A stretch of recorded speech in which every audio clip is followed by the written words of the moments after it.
So I suppose you might call this the M1 Diaries. M1, M1, M1. I'm not even sure where I'm gonna put this in a video. I'm just recording this because of how I feel right now about the M1 stuff. I'm feeling frustrated. You know how normally Mac, Apple, the whole thing is just, it's about how it works and you know, it just works, as people say. It's not working. I've had so many problems with DaVinci. I use a program called Setup. I don't even know if there's issues with some of the programs are running. It just things don't feel right. Um, I've not even got the microphone connected. Yeah, so things don't really feel right. Things feel a bit off. I was really excited yesterday when I got them. I thought this one of these might actually, usurp the 16-inch MacBook Pro. But I don't think so. At the moment, I'm leaning on just returning them both because they don't seem ready. I think their power wise, they're on par with the 16-inch MacBook that I have. If you minus the graphic stuff, the big plus, the big plus for these laptops is the thermals and the sound is the best I've ever seen on a laptop ever. Point blank, period. I mean, they haven't made a peep temperature wise, never hot. The 13-inch is like cool, like it's like a little ice block. I mean, temperature, um, noise, these are the best laptops I have ever used, ever.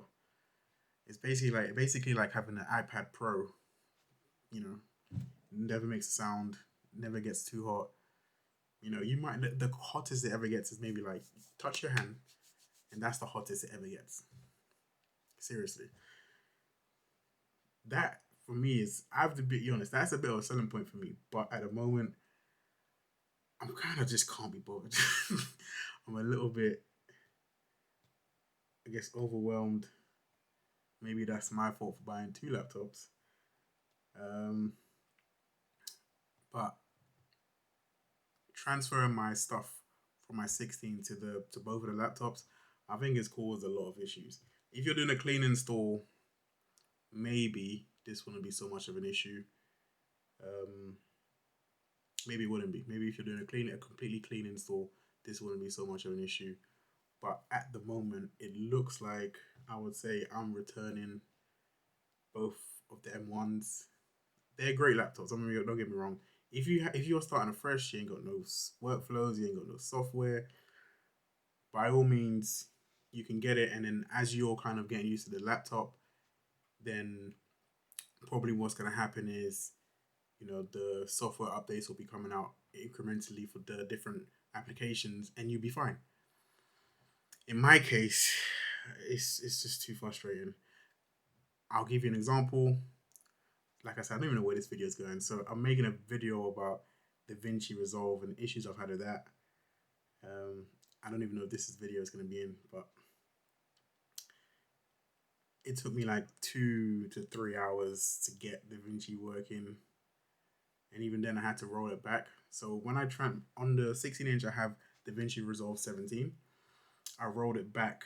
I transferred all the stuff from my 16-inch to the M1s. And the DaVinci Resolve 17 beta doesn't work on M1. I didn't know that. Even running through Rosetta doesn't work. So, that didn't work. So I then uninstalled that, installed DaVinci Resolve 16. Another problem. It's saying that my database is for the 17 and the database is trying to open is for DaVinci Resolve 16. So it's saying basically there's a conflict. So I was uninstalling, reinstalling, trying to figure out what's happening. After going back and forth, I realized, okay, let me go into the database. If I use this video, I'm not even sure what I'm doing. If I use it, I'll put the screen grab, the screen recording of basically what I'm saying. And essentially, I had to go in and delete a folder. And once I deleted that folder, I could then open DaVinci Resolve 16 on the M1s. Now, granted, once it's on the M1s, it works fine. Like it really, really, it works really good. DaVinci Resolve works really well on the M1. Like I say, quiet when it's rendering, not a sound. Cool. I mean, it's really good. However, I think for a user like me, who's already got a 16-inch MacBook Pro, which is killing it, like this is a beast. Like it's a beast. Look, it makes it makes way more sound when it's rendering than either of these two laptops, the M1s, but it's still a beast. It still does everything I need. It chews for everything. There's never been a hiccup. So for someone like me, probably keep the 16-inch MacBook Pro, and then let's see what M2, M3, maybe M4, maybe like BMW. Let's see what that looks like, and then perhaps it could make more sense for me, especially when the apps catch up. Because I use DaVinci Resolve as my main video editor. DaVinci Resolve 17 is incredible. What an update. So having to roll back to DaVinci Resolve 16, if I'm using the M1s, it's really, really annoying. And, I think in the end, that might be the deal breaker for me. That might be the reason why I can't quite upgrade right now. And with that being said, if I'm going to wait, then I think I should just wait for M2, M3, or M4.